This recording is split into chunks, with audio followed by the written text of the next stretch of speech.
right, and where are we on this case? We are super close. And when I mean super close, there's just really one thing that we're stuck on. All right. And it's the time frame where pronounce your last name for me. Thody and Mr. Butler are to vacate the property. If you recall this case, okay. So we've drafted a conditional dismissal. We've had it, we've gone back and forth. We're offering September 5th to vacate by. Okay. My understanding is they're looking for September 30th. My dilemma is that they had enough time. That's a long time from now. It's another 2 months, Judge. And the other dilemma came up this afternoon. One of the neighbors, a close neighbor, came in and has filed a PPO against Mr. Butler. And I have a copy of it if you wanted to look at it. I'm still willing to do the September 5th date, but do you understand my dilemma is I can't really keep extending it yeah. Okay. What do you guys have to say? We aren't able to get keys to the place that we're moving into until the 15th of September. Due to the landlord having to do renovations to a bathroom due to some previous tenants.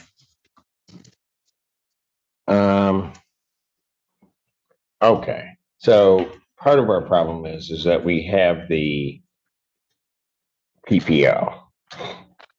So how close in proximity are? Across the street. Judge. That was one of my first questions. Can I see the PPO? Okay, please. And ma'am, are you aware of the PPO? Dates are wrong. Yeah. I'm sorry, what's? Oh, we're filing a motion against it. Yeah, it'd take place someplace else. So, The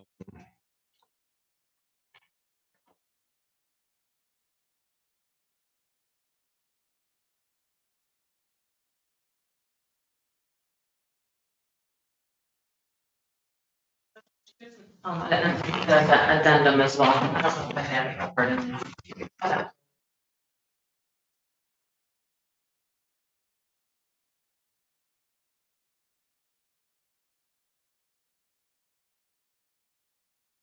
yeah, that's it.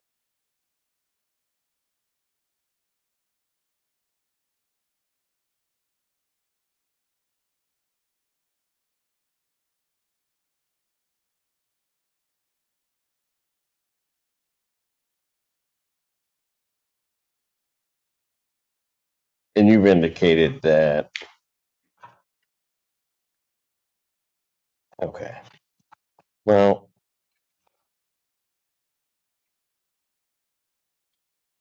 here's going to be our problem because Mr. Butler is not on the lease there, correct? He's an authorized occupant. They were correct. Originally, he wasn't. Then they were both put on as authorized occupants. The first defendant walks into Judge Boyd's courtroom with a cold stare and crossed arms. When the judge asks simple questions, the man refuses to speak. No explanation, no cooperation. Judge Boyd pauses, clearly unimpressed, and warns him that silence will not stop the court from moving forward. The tension is immediate, and everyone senses this will not end well. He was put on his own. He was put on. And then Samantha was later. Was later as well. Okay, yes, Judge. They are, yes. Okay. I mean, although these are standard provisions that are in here, the one that I'm concerned about is the following are appearing within the sight of the petitioner, which may be a problem for the neighbor. All right, let me ask you this. And I would just say that it may be better for Mr. Butler if do you have a hearing date on that yet? Or you haven't filed anything yet? I think he was just served on the 27th, which would have been yesterday. So I don't think that they probably have a hearing date yet. All right. My concern would be doing anything where I'm in any way expressing that he can remain in a position where he may Agreed, and violate that. hence the reason as soon as I knew about it, brought copies to make sure you were aware of it.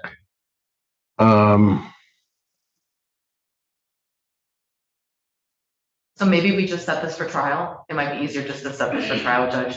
I can continue to speak with them about negotiations, you know what I'm saying? But I just want everybody to understand that there's no way we're gonna be able to agree to go beyond what we've offered But if we go to trial, you're gonna go beyond September 30th, I'm sure. For what? I just have a question. The way I set trials? No, that's not gonna happen.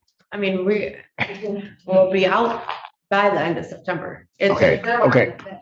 Look, here, okay, I get what you're saying. We've got our place. Don't get keys to the 15th, okay? They want the 5th, you want the 30th. Quite frankly, for me, doing this as long as I have, that's something that would be easy for me to resolve, all right? The PPO throws a kicker into it. Okay. And it places Mr. Butler in a position of jeopardy. Because if that first part is violated, he may not be with you moving anywhere. You follow what I mean? I mean, I'm not saying it's going to happen, but that's the big danger. Let me ask you this, and I don't know whether it's even a possibility that there's some other place in the interim that you could reside. And here's what I'd be looking at, just to spell it all out. So there's some place that you can reside while waiting on a hearing for that, so it doesn't place Mr. Butler in jeopardy of a violation of the PPO, and at the same time kind of resolves, or at least heads to resolve, the issue that we have before us. That makes sense to you. Can I just say something? Last time you were here, I was never able to stop you, so go ahead. Judge Boyd gives the defendant another chance to respond. Still nothing. The refusal turns into open defiance. The judge explains that choosing not to speak is a decision, and decisions have consequences. The courtroom grows quiet as the defendant realizes his tough guy act isn't intimidating anyone on the bench. It just seems awfully strange how this PPO shouted out of nowhere a day before we came to court. My son and her work 12 hours a day. They're never here. They're never there, I should say. It's only me and the kid and the dogs. But this is what I don't understand, is how out of the blue, these people across the street that are her best friends with a manager, out of the blue, just follow PPO. Okay. That may be something in the PPO hearing you might want to ask. I just am viewing that, and that's a valid order of Judge Slay. That's where I am. It might be something that you might look at and question, but for me, that's a valid order. And he's been served with it, which is a whole other issue. It's not like something he doesn't know of and hasn't been served. So yeah, maybe a legitimate question, but for me, it's here. That's the order I have. So that gets back to that point that I was just asking you. Is there the possibility of? I honestly don't know, Your Honor. I can see. Okay. That's all I can give you for an answer is I can see what I can come up with. Okay, so here's the deal. If we're going to have a trial on this, I'm setting it for the 8th. What? September, August. 8th of August. If you go to trial and lose, you're not anywhere close to even September 15th.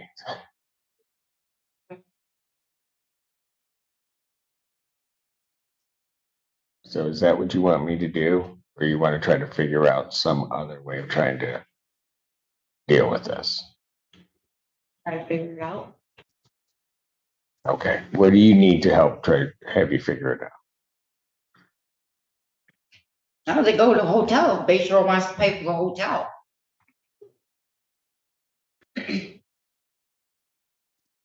Figure something out. All right. Where's Mr. Butler now? He's back there. All right. Being quiet. Can I say something? I don't even think the order got signed by the judge. Pardon? I don't even think the order got signed by the judge. Oh, it looks like Judge Slay's signature on it. You want me to call to see if it's valid? No, I can call. I can call Judge Slay. I know Judge Slay very well. I don't have a problem doing that. Pardon? I mean, The second case begins, and Judge Boyd references the earlier behavior. This defendant tries the same silent strategy, thinking it worked before. Judge Boyd shuts it down instantly, making it clear that disrespect in games will not be tolerated. He reminds both defendants that this is a courtroom, not the streets, and authority here belongs to the judge.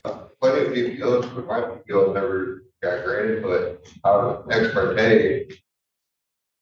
Sir. I haven't even talked to these neighbors in like over 7 months.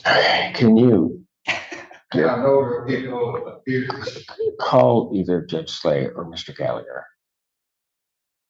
Get their chambers online. Let's find out if it's valid. And we can run Maine. We can run Maine actually and find out.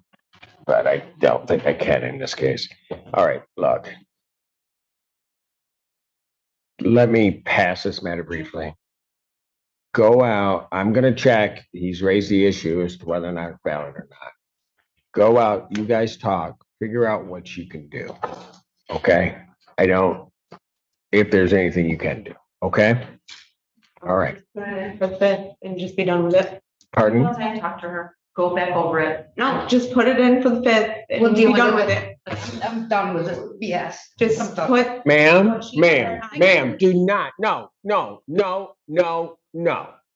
You have come in here and I have always been respectful to you. You will not be disrespecting this court because I will give you a place to stay tonight. Am I clear?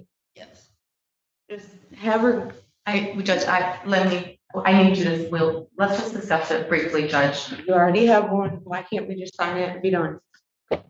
Ma'am, go out and talk.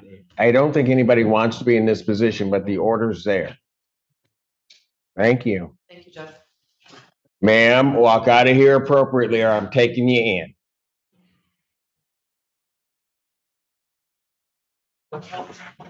Oh, yes.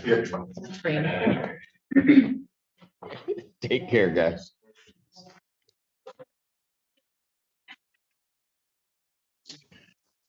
You ready? Give an agreement. Okay, let me call that one back.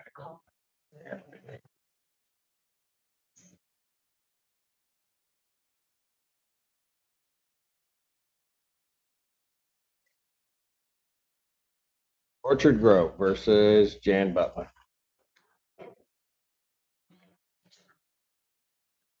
Again, Carrie Zanin, P67390 Beacon. Your name, ma'am? All right. Judge, we have a stipulated order. It's a conditional dismissal. There's terms in it. It has been signed by all of the Miss Butler and the occupants. Well, Okay, Miss Butler, I guess, doesn't want to come back in. Judge Boyd delivers a final blow. Orders are issued, consequences set, and deputies step closer. The defendant's silence suddenly looks like fear instead of confidence. Judge Boyd closes by reminding everyone watching that refusing to talk doesn't make you powerful. It just makes things worse. The courtroom clears with a heavy, undeniable sense of reality.